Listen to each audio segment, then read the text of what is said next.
پاکستان د تورخم دروازې له خلاصېدو وروسته بیا څه کړي دي؟ ملګرو که تاسو هم غواړئ پوه شئ ویډیو تر اخره وګورئ او چینل هم سبسکرایب کړئ. ځینې سوداګر په تورخم کې د میوو او سبزیو موټرو ته د تګ راتګ اجازه نه ورکول کیږي. یو شمېر سوداګر وایي د تورخم دروازې له پرانیستل کېدو سره هم دواړو غاړو ته پر تازه میوو او سبزي بار موټرې ولاړې دي او اجازه نه ورکول کیږي چې تګ راتګ وکړي.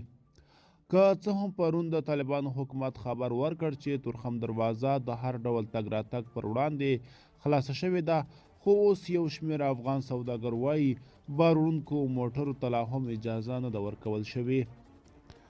دوی وایي چې مسؤلانو ورته تخنیکي ستونزې بهانه کړې دي. کومې ویډیوګانې چې له سیمې څخه ازادي راډیو سره شریکې شوي پکې لیدل کېږي چې د تورخم دروازې هاغه اړه سوداګر د اعتراض په ډول راټول شوي او ادعا کوي چې د پاکستان حکومت ورته د لارې بندېدو لپاره پلمې لټوي.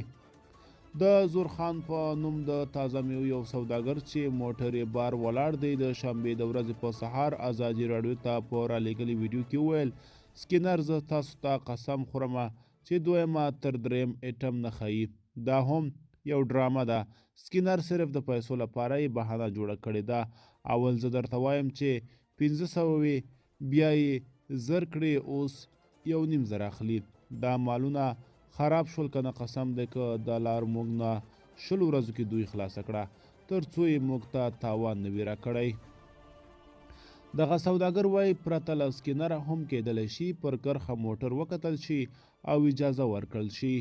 د اسماعیل په نوم یو سوداګر هم د شنبې ورځې په سهار ازادي راډیو ته وویل دا دویمه ورځ ده چې موټر مو بار کړی دی، خو اخواته راوختو د یو سکینر مسله ده. سکینر نه خلاصوي. ګاډي ټماټر رومیان نه لوډ ولاړ دي. ټماټر رومیان هم خراب شوي دي. مشکل کې یې څار یو. اوس یې لاره هم بنده کړې ده. د تورخم لاره د طالبانو او پاکستاني ځواکونو ترمنځ له شخړې وروسته د سپټمبر پر 9 د هر ډول تګ راتګ په مخه وتړل شوه، خو د دواړو لورو ترمنځ له خبرو اترو وروسته پرون دا لار بیرته پرانیستل شوه.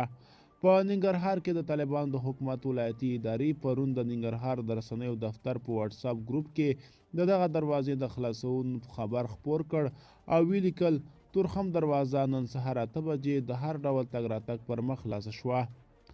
همدا خبر د طالبان د حکومت تر واک لاندې ملي تلویزیون هم په خپله ایکس پاڼه خپور کړ.